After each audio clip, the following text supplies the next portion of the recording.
Zay ihany koa no mitondrantsika mankany amin'ny lafin'ny fampianarana maherin'ny 700 ireo sekoly tsy miankina na ny école privée ao anatin'ny Cisco an'Antananarivo nanomboka amin'ny ambaratonga fototra izy ireny ary saika amin'ny farana amin'ny ambaratonga famaranana avokoa. Ny ankabeazan'izy ireny moa dia saika mangataka ny fanitarana ny sekoliny avokoa nefa misy moa ny lalàna tsy maintsy arahana amin'ny fanatanterahana izany. Roa isam-bolana eo ireo tompon'andraikitra mangataka taratasy ahafahana manitatra ny sekoly tonga eo amin'ny Cisco Antananarivo renivohitra hoy nambaran'ny tompon'andraikitra. Raha toa ka ray isam-bolana ihany ny fangatahana ho an'ireo hanokatra sekoly vaovao. Tsy maintsy mandalo eo amin'izy ireo ny atonta taratasy rehetra ilaina amin'izany miaraka amin'ny taratasy fangatahana. Maro ireo dingana tsy maintsy arahina izay vao afaka manokatra sekoly na manitatra. Misy ihany koa ny fepetra tsy maintsy ananana mahakasika izany. Ny fepetra takina aloha ho an'ny olona hanokatra sekoly tsy miankina ho an'ny niveau 1 dia tokony manana izy farafaharatsiny diplôma BEPC ho an'ny niveau zay zany vao afaka mitantana an'io sekoly io ankoatrany atota taratasy izay aty amin'ny Cisco zany ny angalany an'izay mombamomba ny atota taratasy zay.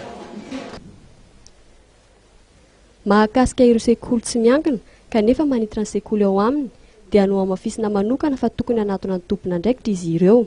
Kely angamba ho an'ny talena sekoly satria misy amin'izareo ohatra ataontsika hoe manana niveau 1 izy dia manitatra avy hatrany ho an'ny niveau 2 dia tsy maintsy zany makaty mandalo aty amin'ny Cisco zareo mikarakara ny atota taratasy mba azahoan'ny décision d'ouverture ho an'io niveau 2 sokafa hitariny io na manao extension zany izy amizay fa tsy tonga dia hitarina fotsiny amizao zany le établissement.